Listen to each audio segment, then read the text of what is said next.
Hello বন্ধুরা, আজকে হনুমান জয়ন্তী। বৌদি আর ননদ মিলে চলে আসলাম হনুমান মন্দিরে।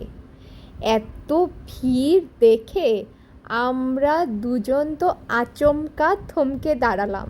প্রথমে আমি একটু ফাঁকা পেয়ে এগিয়ে গেলাম, কিন্তু পেছনে তাকিয়ে দেখি বৌদি তো ওখানেই দাঁড়িয়ে আছে।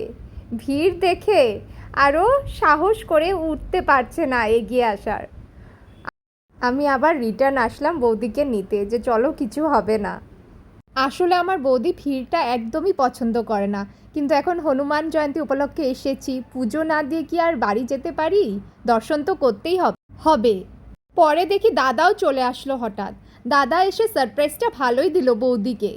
যাই হোক, দাদা আসাতে ভালোই হলো। আমরা তিনজন মিলে হনুমানজির দর্শন করে প্রসাদ গ্রহণ করলাম। এত সুন্দরভাবে আলোকসজ্জা করা হয়েছে, আর সঙ্গে পুরো মন্দির প্রাঙ্গণটাও ফুল দিয়ে সাজানো হয়েছে। কি যে মনোরম লাগছিল চারদিকের পরিবেশটা।